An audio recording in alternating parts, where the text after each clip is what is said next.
Welcome back to Off the Curb. Justin Spiro here. Happy to have back, not in studio, but on camera, Nick Baumgardner from The Athletic. Nick, man, how you doing? Good. How are you? How are things? I'm good. You know, we were talking a little before. You have graduated to bigger and better things. Yeah. You're kind of too good for these topics and things like this. Never too good. You're talking about the crisis in Darfur at The Athletic now and stuff of more material matters. But, you know, I think you're one of the best guys I can possibly think of to have on for a show that we're going to talk about the Lions and talk about Michigan. Mhm. That's something that you are intimately familiar with on both angles, both for obvious reasons in the news. Jim Harbaugh is stealing the national headlines. So I want to start there. The Harbaugh thing has been a saga. It's been up and down. The Chargers make the announcement at last yesterday. Ladies and gentlemen, we got him. We've agreed to terms with Jim Harbaugh. The Michigan media hours earlier was saying he was in Ann Arbor and it's not done yet. And it's fascinating following that guy. Like, just what do you make of this? Like, were you surprised that he made the jump finally? What do you make of it? No, not at all. I actually told a lot of people who'd asked before the season that I thought this would be his last year at Michigan. I thought all things pointed to it. You know, if you look at really in 2021 is when he reopened himself for business, as I said earlier today. Like, that's the first time, to my knowledge, that he really started to listen, you know, or to gauge the market for himself, which led to the Minnesota thing, which did not lead to an offer, which led to him sort of pulling out, realizing he was going to have more work cut out for him there to get that job than he thought. So he goes back to Michigan. The next year, he didn't get any offers at all. I think Denver came, you know, to talk to him in Ann Arbor, which was weird and really led me to believe that he wasn't comfortable interviewing still. And then this year, obviously, he was comfortable doing it. He'd hired an agent the last couple of years. He'd been preparing for this. Yeah, I mean, it just made all the sense in the world that if anybody was going to actually offer him, that he was going to certainly take it. There was nothing that I know that he likes to argue, and that's just what he does because it's Jim Harbaugh. But I really don't believe anyone who says that Michigan could have done something to keep that from happening this time. I mean, I know you have a lot of relationships with people up there that you've maintained, obviously, post your work covering this program. The Michigan people I talk to, and it's been a repeated pattern, especially since they've started having success, they all seem to say the same thing. Sad to see him go because of the results. A little bit of a sigh of relief. I'm talking about the people that actually deal with him in administration. Does that reflect what you're hearing too from people you still talk to? You know, I think it's probably torn. I think some are probably like, you know, wish it could have made it work out, because I think there are some people that did like to work with him. They did like his style, believe it or not. You know, and it suited them and all that. So I'm sure some wanted that. And some, like you said, Justin, I think most were probably of the, if he wants to keep this going and we keep winning, then that's cool with me. But, you know, if he wants to leave, that's cool too. And I think that was like the majority of it the last 2 years that I would hear for the most part. This year, more of it was talking about just, there was so much other stuff going on with the sign stuff and then them winning and all that. But, you know, 2 years ago was the one I remember most, when really people thought really he was done. Like, he went to Minneapolis that day, and I remember people saying he thinks he's getting the job. He thinks he's not coming back. He thinks he's not going to leave that building without the job. And I'm like, okay, well, that's it. And a lot of people that day were like, thank God, you know, like, we can move on, like, whatever. And because if you notice, and I'm sure you've noticed over the years, they never had any momentum with him year after year. Jim Harbaugh, for better and for worse, operates, you know, year to year. And so at the end of every year, they would start over. And it was always like this, just, you know, whatever. And they got through it these last 3 years, which led me to believe that he was probably, you know, let's finish this and move on and go forward. Obviously, the NCAA stuff probably factors in. And then, you know, Michigan giving him a demotion. I don't care what he says. That's always going to factor in at the beginning of it. I mean, you mentioned the NCAA stuff. You know, anybody on this reporting, you know, Albert Breer's talked about it. Bruce Feldman's talked about it. Local people around Michigan have talked about it. People I know talk about it. Everyone seems to agree the yearning for a Super Bowl, it sort of gnaws at him that his brother beat him and he came so close to winning that. everyone agrees that that is a factor. That's Sure. a legitimate factor. It bothers him. He wants to rectify it. So that's pretty much unanimous in his circle. What's not unanimous is the extent that the NCAA stuff, what's coming down the pike here for them, what that weighed on him, if at all, how much. I mean, what's your sense on this? Do you get the impression there's some truth to, I know violations are forthcoming or could be, I got to get out of here before shit hits the fan? Or is that overblown by people like me that like Michigan State and to look at this in our green lens way?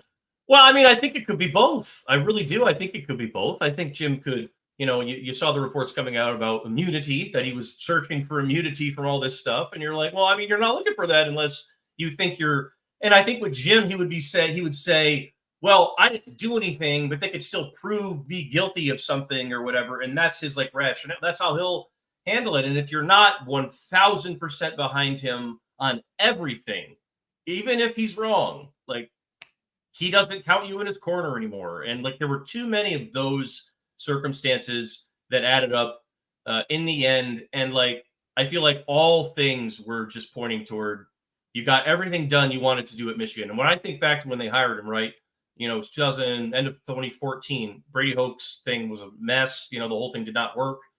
And it was like, you've got to fix them at their absolute low point. It was the lowest point the program had been, my goodness, in 50 years, or more.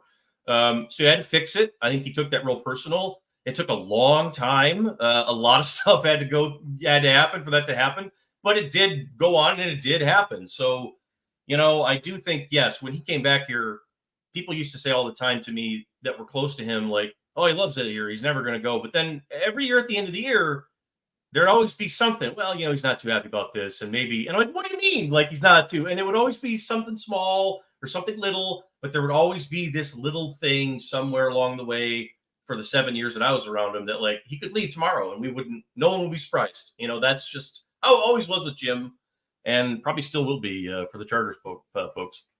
At the end of that disastrous 2020 COVID season, I tweeted, call me crazy. As an NFL team, I would still hire Jim Harbaugh on his 44-19 record if I needed. You were like alone in that one, bud. Oh, I know. I quote tweeted it today, and I said, even you Michigan fans thought this guy was a bum. Yeah.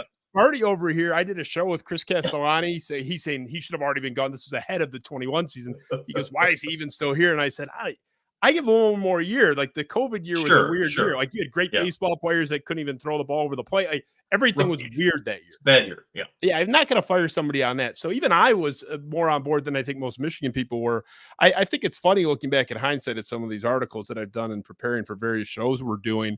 Like David Tepper, of all people, from the Panthers, the owner for the Panthers. There was a report in CBS saying that, Harbaugh and his agent were begging them to interview him effectively. Yeah. And Tepper said, I don't know, that guy seems kind of unstable. I'm not interested. And it's Tepper. Yeah. How low was Harbaugh's stock that even Tepper, who's just the worst owner in sports, arguably right now, his stock was so low? I still think he'll succeed in the NFL. What do you think?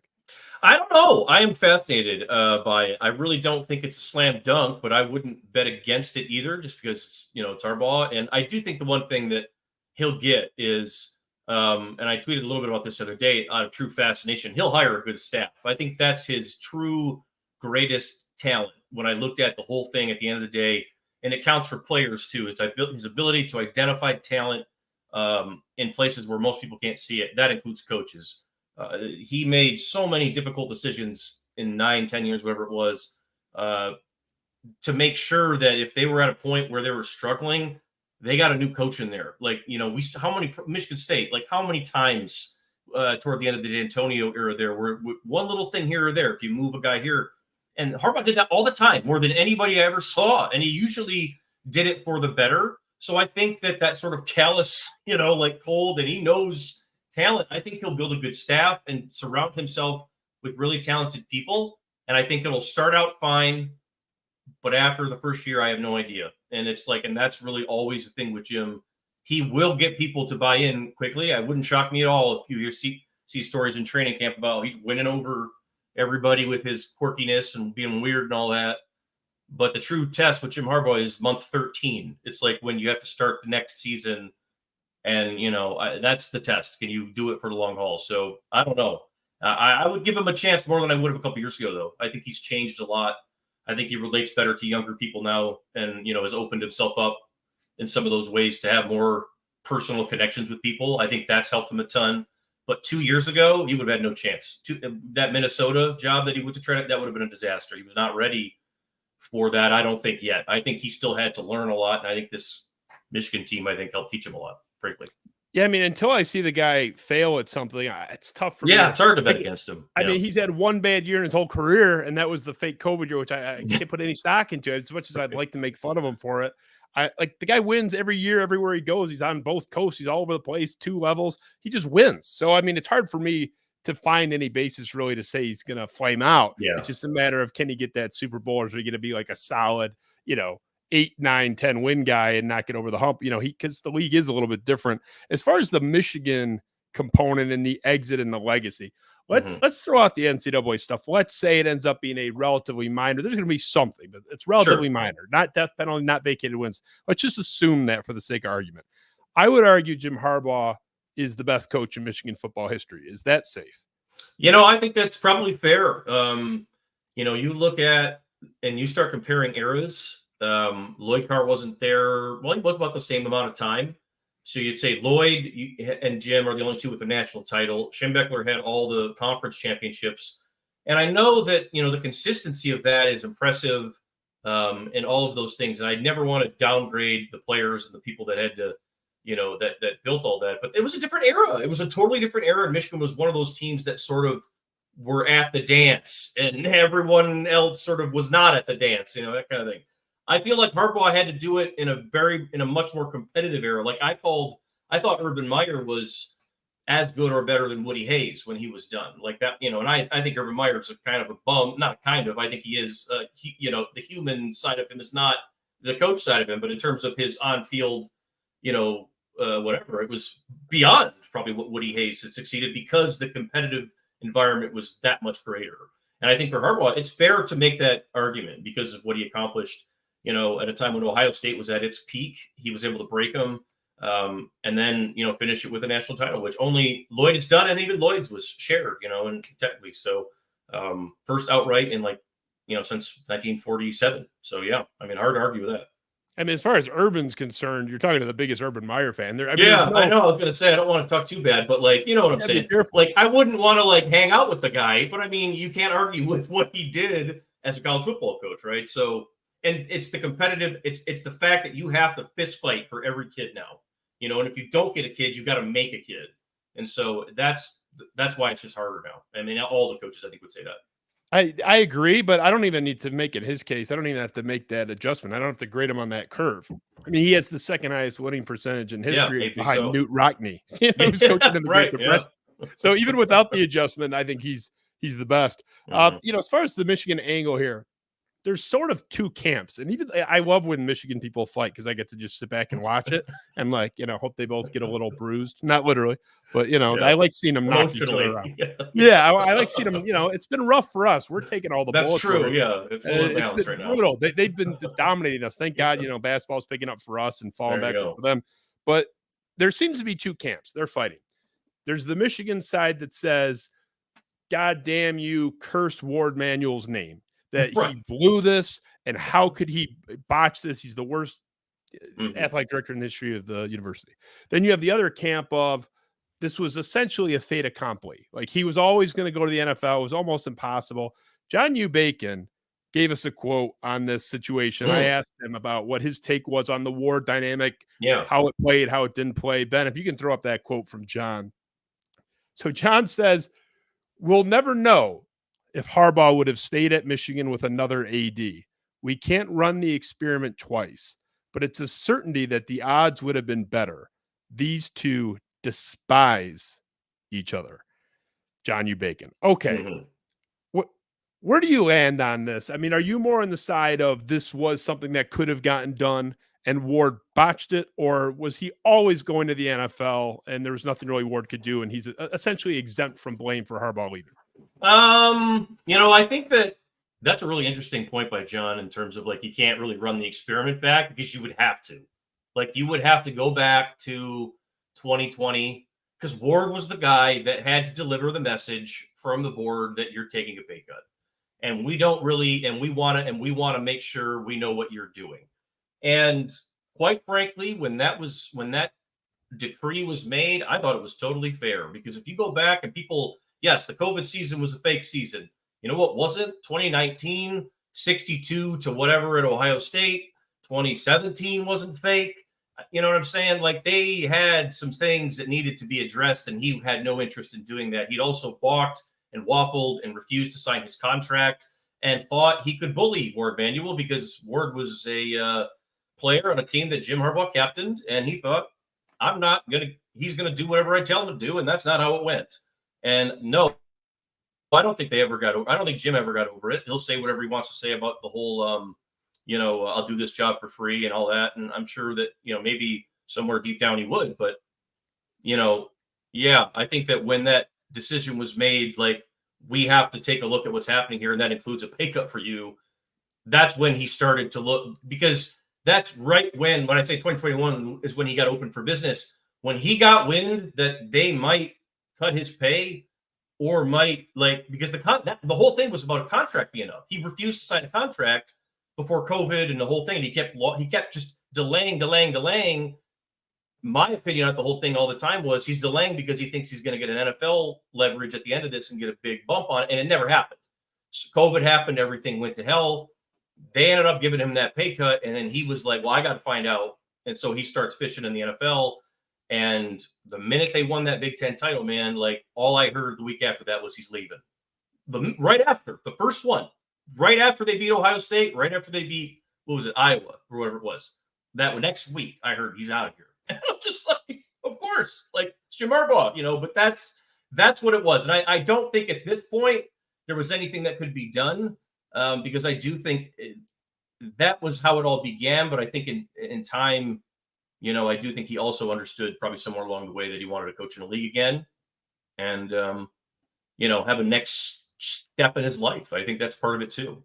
His wife too, right? I don't think she loved necessarily being here all the time. She gets to go back home, so maybe that's part of it too. But I think that was just the end of a chapter for him, and now he starts a new one. I think that was a clean way to get out there, as best as you could do it. So, yeah, I mean, you seem to be kind of like in the middle. So I think there's something to what John said. I don't know if I would go all the way there, right? But because I don't know today, I can't speak to that today. But I reported this a couple years ago, after 2021, after that whole thing.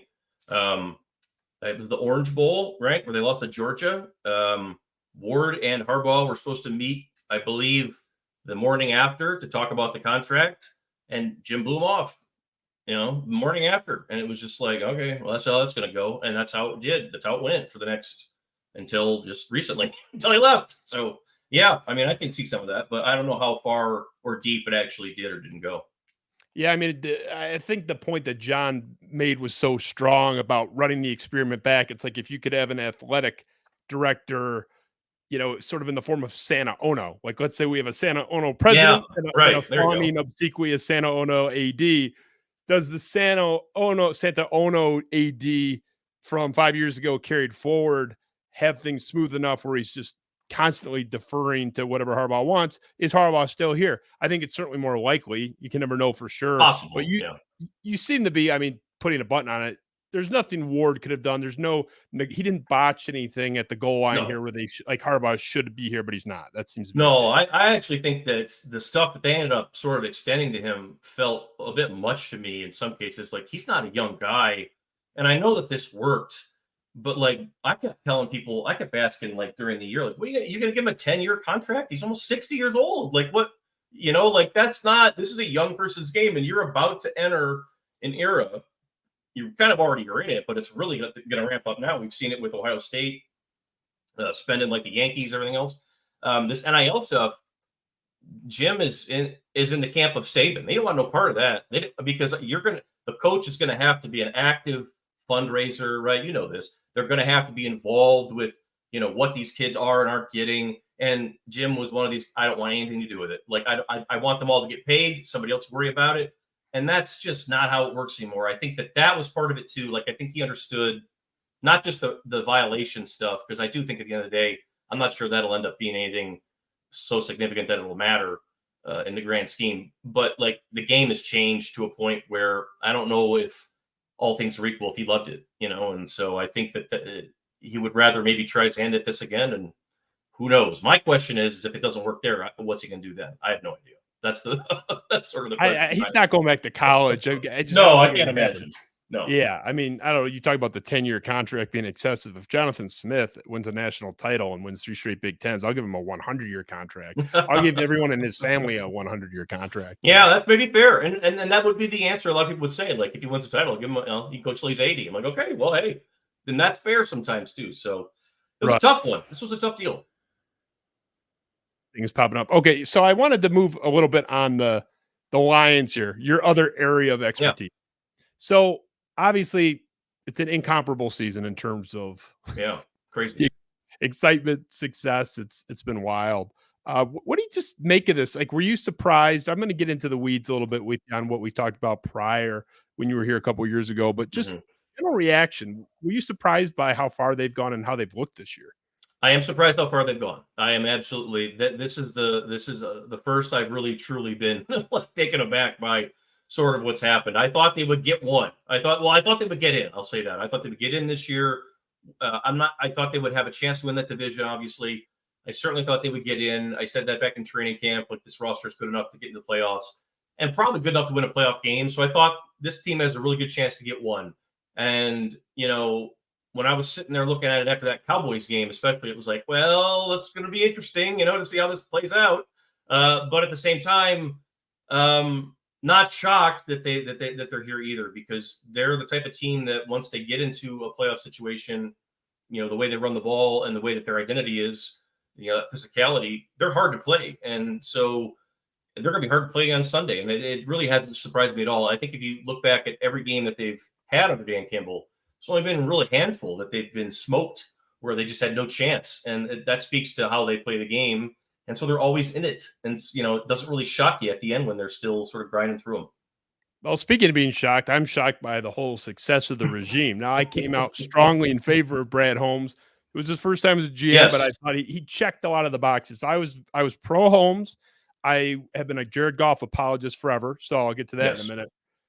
Dan Campbell is one of my biggest losses of all time. I don't know how I'm going to handle it. My reputation has been so damaged with every day there's some jerk finding some tweet or something I said, and I deserve it. I deserve all of it. So I had a good time going back to 2021 June, where Campbell's in there new, Brad Holmes is in there new. They haven't coached a game yet, haven't assembled the full roster yet. You're in here. I'm a skeptic. We're talking about it back and forth. Yep. You were more pro and curious. I was more flat negative. Let's get a little sample of that, Ben, if you can run that for us. 2021, June, Nick and I talking about the Lions and the new regime. I just don't think this worked with Dan Campbell. I'm a cynic. Am I missing the mark here? Am I just being an ass? Like, what am I missing if I am? I was right there in probably the same boat you were until I saw what he did with his staff. And that's really where I sit on it today, and why I'm willing to give him a chance, I guess, long-term throughout this rebuild, is that I look at, Aaron Glenn and Anthony Lynn and Deuce Staley. Really for me, the way I look at it, all the stuff that we see in press conferences and everything else, especially NFL, is just whatever. The guys don't care. The players in the locker room, they don't care. It's not something that permeates in. It's about what they see when he's out there, how he responds, and that'll be something to watch. How's he going to carry himself on the sideline during a game? How is he going to react publicly if they get embarrassed? How is he going to react publicly if they get screwed? Like, all these things, right? And I think that those are things yet to be determined on, Dan Campbell, the coach. I mean, other than Anthony Lynn being cited as a good thing, that was a great take. I mean, you had some of my skepticism. That's right. You go through like, hey, I've seen what he's doing with his staff and the way he's planning to run the room, and you thought it could change things there. Mm-hmm. I think you kind of nailed it, right? I mean, don't you think other than Anthony Lynn, you nailed that, I feel like. I think that he was a guy that I was like hopeful for him, and not because it's Lions or whatever. He represented a type of hire that I would see a lot of in, coaching circles, which I would always call like the nice guy former player, because he played and he's a, tell the tough player, but he's a good guy. He's a nice guy.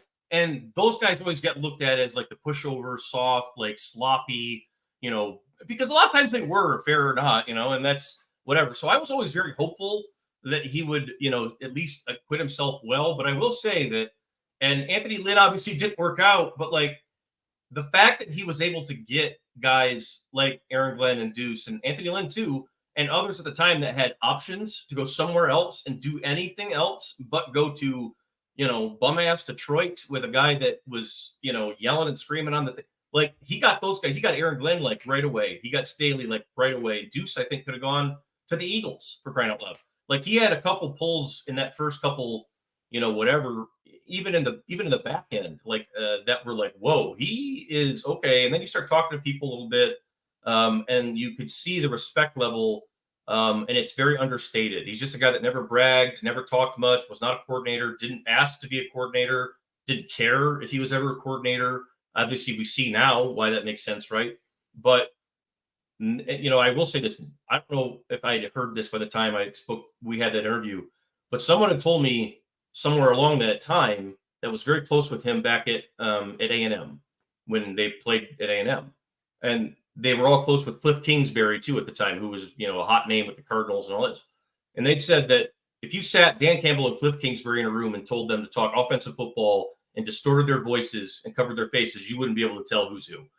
They know the same amount of stuff. But Dan just doesn't. It's not his brand. You know what I mean?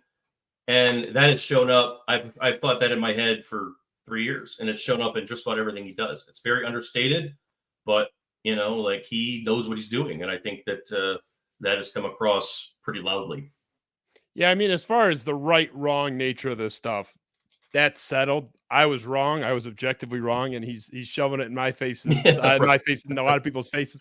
So it's bad take for me, but I'm interested. I want you to be performing a little bit of an autopsy on my take here. I want to talk about not whether I got it wrong, because I did. Why? Here's why I think I got this wrong. My take, if you recall from a couple years ago, was goofball coaches don't win. And look at the top 10 guys, and they're all kind of buttoned up Mormons. And it's very kind of a tight cast situation. He didn't fit anything resembling any of these guys. Here's why I think I would have been right for some teams, but not this one.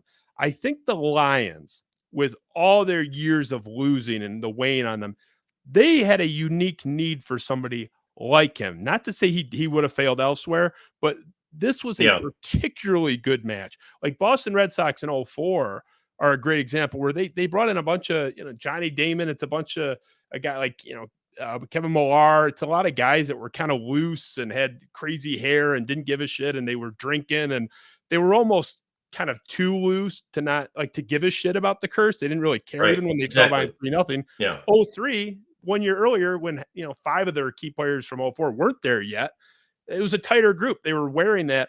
I think the way the Red Sox slayed the dragon finally, with having some loose, it's just a little bit more upbeat, 100%. kind of chill guys. I think that's worked for them. I think that's a component of why this has worked. Is that fair? 100% fair. And I think that the context of where a coach like that lands and the team that he takes over means the world. Like, if Dan Campbell had come into an established roster with a bunch of veterans and tried that, it wouldn't work. It would have blown up in his face, but he didn't. They gutted the roster and brought in a bunch of young guys that they knew would basically go along with it. And the veterans that they did bring in were guys that were like-minded, that sort of thought along the same wavelengths as Campbell and wanted to be led in that sort of way, and wanted to be led by like an old player. And I think that that's what he is. And it's not an old player in the way that Jim Harbaugh is an old player, and that Harbaugh still thinks that if his body were working, he would be playing and all that. There's a competitive service to what Jim Harbaugh gives to his teams as a former player coach. Campbell is a servant coach all the way as a former player. Like, we've heard him so many times talk about the things he worries about in terms of, the load that they get in the summer, health-wise and taking care of their bodies, week in, week out, the whole thing. You notice every time a young guy gets hurt, they baby the guy before he comes back in. Like Jameson, oh my God, they held the guy's hand like he was in a nursery school to get him back going. Like, that's the touch that you sort of need with a really young, delicate situation like this. And that's exactly what it was. So obviously that you're going to have a chance for that to work. But I got why, your criticism was there. I totally understood it, because I agreed with the whole premise there early on. It was like, yeah, the serious, person who is not going to have anything slip past is the one and the person that you want. And the crazy, headbanger that listens to Metallica might not be that guy, but sometimes he might be too. And we have to at least give it a shot to see if that's going to work out. So I don't know. It's a hard one. Dan is a hard guy to replicate, but I think people are going to try to copy it for sure going forward. Yeah, I mean, they had a unique need for him. I think you needed somebody that when things were going poorly would not start to bitch at people and lash out at people like we heard even with some great coaches like Sean McVay, famously with the Goff, meltdown where he was, made a lot of mistakes by his own admission with how he handled things because he couldn't handle even modest, lack of success. And you look back, it's so easy to forget. And, we have short memories. Sheila Ford Hamp comes out. The Dan Campbell era starts at 3-18-1, year one going into year two. The Sheila Ford Hamp comes out and says, and it was not the typical. I remember. Yeah, I was there. Like adamant, like this. I know what we're doing. I trust these people. Don't worry. Then they lose again the next game. So now it's 3-19-1, and I was crushing Sheila. Everybody was like, we don't want to hear it. Go back in your mansion, whatever. Yeah. And since then, it's like the second best record in the league. I mean, this guy, it's the biggest turn. It went from one of the worst records. It was like the second worst football in that span to the second best.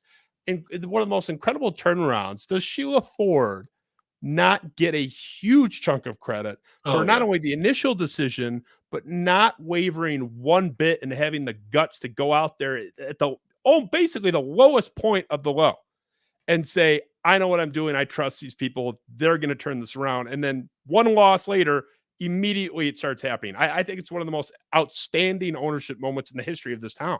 2,000%. It's probably the best moment the Lions have ever had from an owner, quite frankly, because not only did Dan Campbell need that, you got to remember that was the same day they traded Hawkinson, and everybody was like, you're quitting, you're tanking. And why did they trade Hawkinson? Well, they were going to go draft Sam Laporta. We saw the whole situation there, how that worked out. She came out there and no one asked her to do it. It was very awkward and very weird because she was still new to all this, but it was weird and awkward, whatever, but we all stood there for it. And we all were told that she was going to be there. So I came out to see it. It's like, what the hell is this going to be?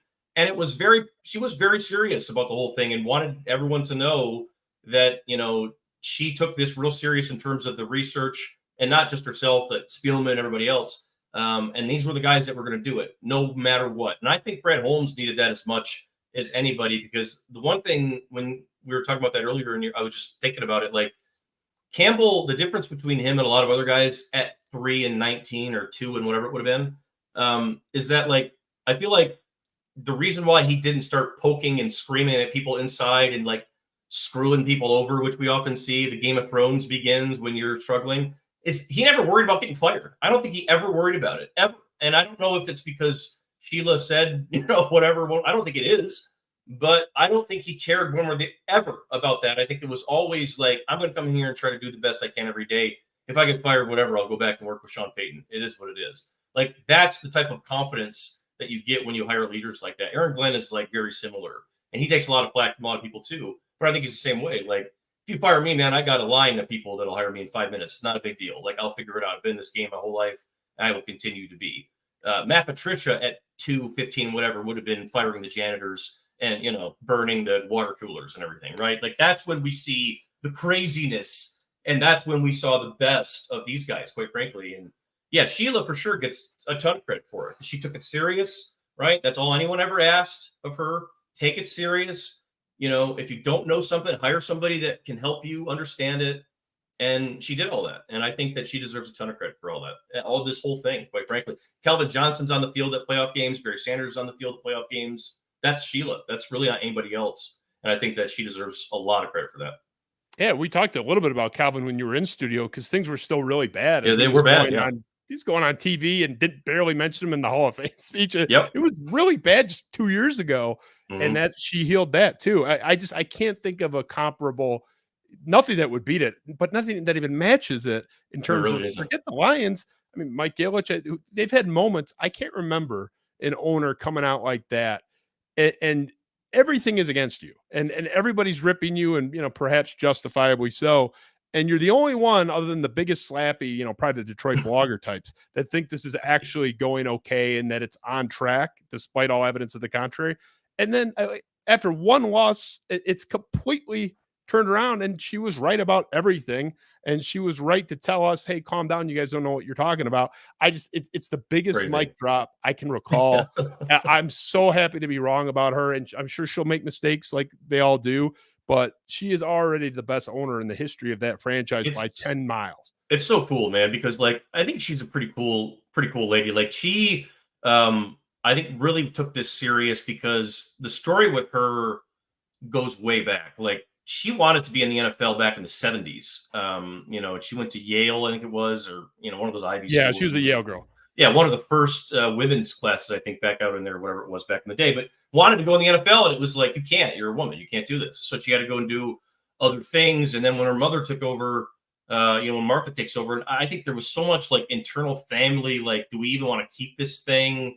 And by all accounts, seemed like Sheila was the only one that was like, yes, because I think we can do something. And I want to try to fix it. And like, people were like, okay, let's whatever. Let's see if this actually works. Right. It was so weird and awkward, but like, she was always very consistent with everything she said. Like the first time she started talking to reporters was the year that they did like the reset weird thing with Patricia, that everybody's like, what the hell is going on here? Like, what are you doing?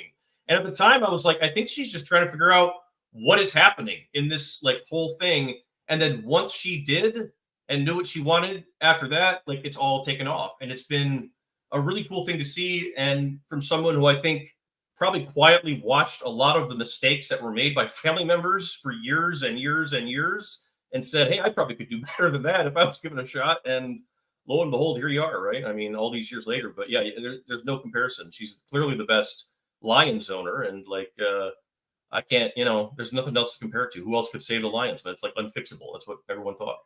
She's been great. I mean, Dan Miller asked her before the season in an interview, effectively, you were around your parents, you saw them run the team, two different people running the team at two different points. And, are you different? Do you see things differently? And she was very diplomatic, but she did say, yeah, I looked at a lot of the way they handled things and I did not agree with it. I was surprised she even said that. I mean, that's a big step for the Fords, right? Like you're $1 billion family. It's the Firestone Fords, two of America's great tycoon families. And yeah, I do think it's very understated, like you said, but there's something about her that people really, all the guys love her. Campbell, obviously, and Holmes swear by her.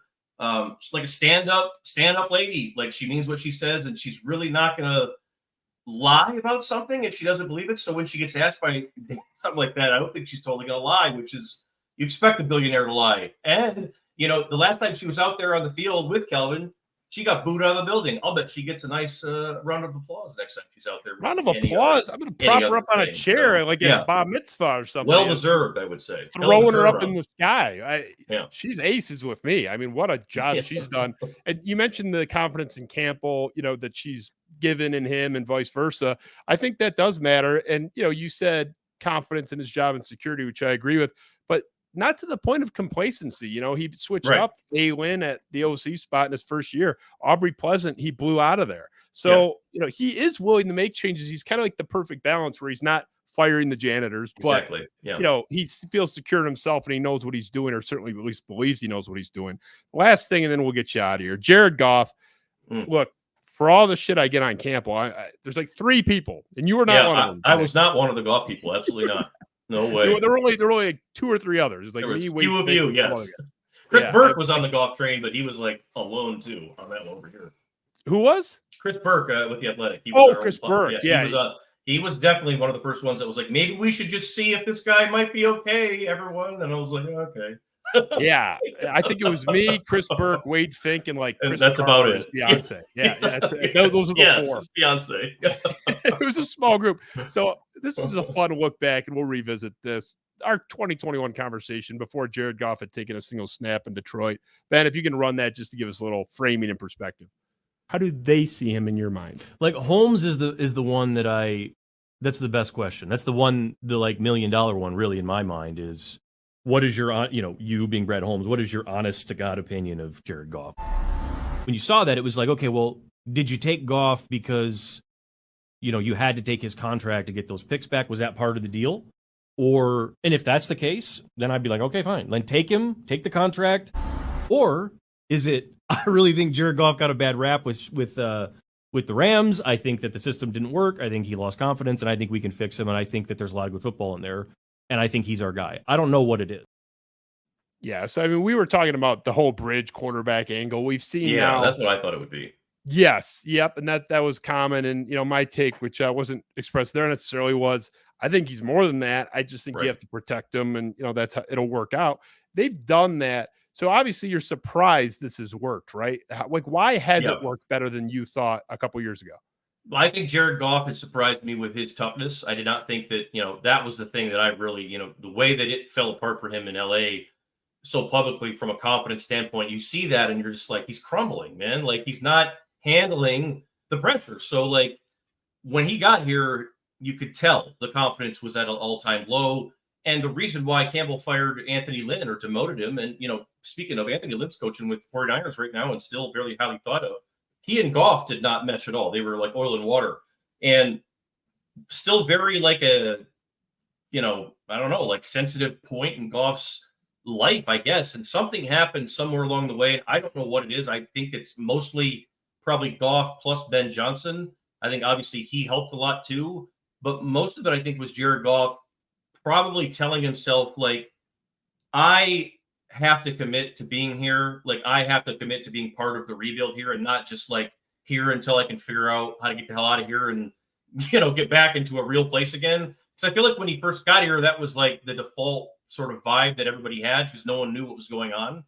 And somewhere along the way, after a couple nasty, pretty not good performances, he started to, sort of cut it loose more, wasn't playing well still, and then really just seemed to stop caring. And then when that sort of, you got nothing to lose, that's when they started to elevate Ben Johnson.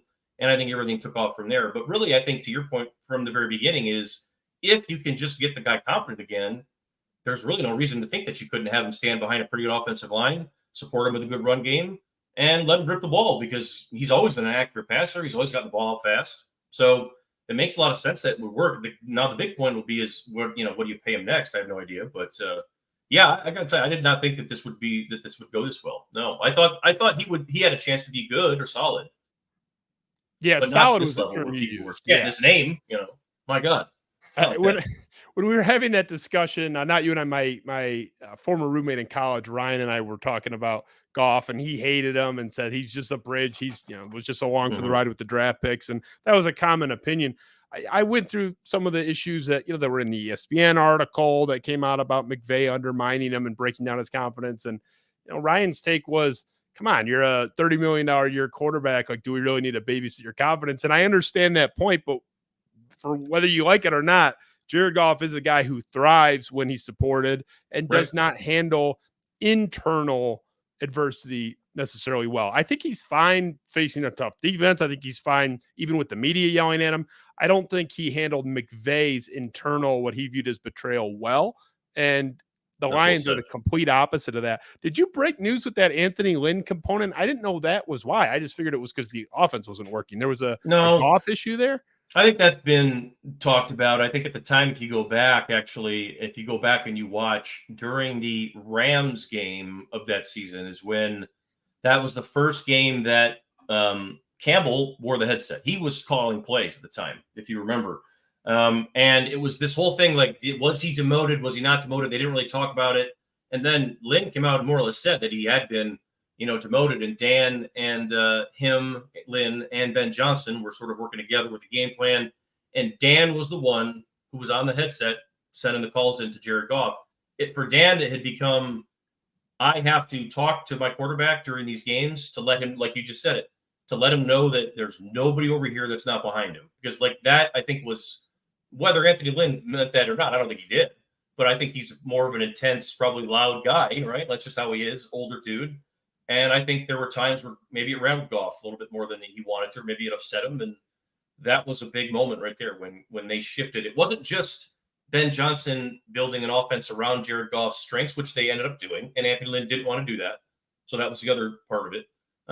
But it was Campbell being like, we got to make sure that he's comfortable, and he's not at all. And if he's not, then this whole thing is just worthless. It's been a magical run, obviously, for Lions fans that have waited for this for so long. It's been incredible. Do they turn into a pumpkin on Sunday in Santa Clara?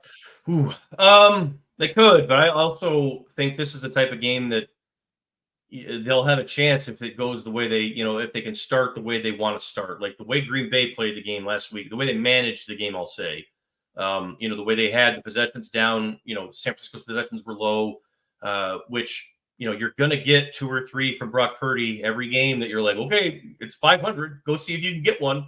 And, if you can minimize their possessions and take more advantage of that, you're in the game and you make it a fist fight. And I think the Lions are better than Green Bay. I do think Green Bay is a really good team and going to be good, very good down the road here. But I think it could be a similar thing. I think they can be right there in it at the end. But like the hardest thing is that San Francisco has game breakers all over the place. It's not just like when they beat the Chiefs earlier this year. The Chiefs were shorthanded, and they had to slay Mahomes, which is a ton on its own. But they got McCaffrey, they've got, and I know Debo's hurt, whatever. They got Bosa, they've got Chase Young, they've got Fred Warner, Kittle, that offensive line. It just doesn't. Cal Shanahan, it is a weapon on his own, right? So they're to me, they're the hardest full package team to play in the NFL. That includes the Ravens right now, but I think it'll be a game. I don't know what the line is. I think I saw it was more than 7 when it started, which I think it'll maybe shrink a little bit by the time the game starts, because I think this is a hard one to pick a little bit. Yeah, it's been like 7 with a little extra juice, or 7.5 effectively. I mean, it's right on that line. Yeah. So if they go into San Francisco and slay that beast and advance to the Super Bowl for, first time ever in Las Vegas, in the history of time. What material do you think we should make the Dan Campbell statue out of? Do you think he'd prefer bronze? I mean, it'd be the greatest coaching job ever, even no matter what happens in Vegas. I'm astounded if he gets that done, especially in year 3. He's already on the short list for having come this far. We'll see how it ages. Let's say it ends on Sunday. We'll see how that ages with time, but just an incredible job by him. You feel pretty good about their chances, even though they are an underdog. You seem to think this is not some overwhelming. Yeah, I think they'll give them a game. We'll see how it goes, though. Yeah, I mean, I think they'll give them a game, but San Francisco's really good, so I could see why people would not think that. I have a 1-question bonus for you, Nick. Yeah.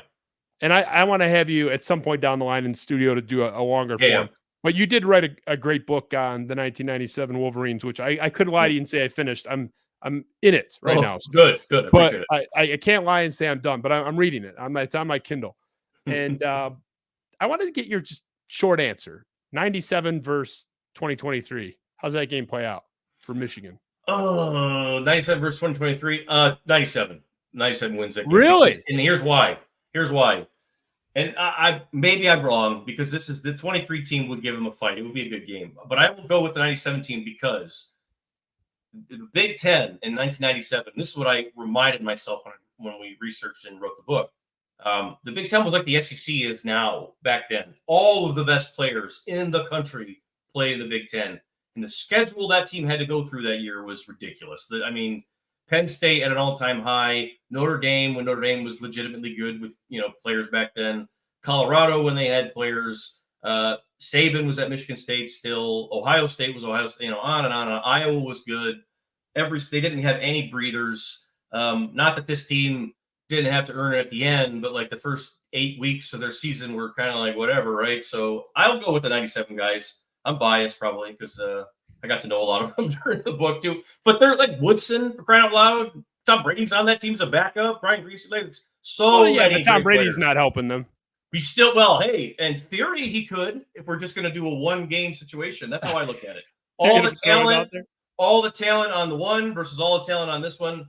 I'll take the 97. But if you ask me that in 20 years, who knows? Maybe these kids on this team will change their mind.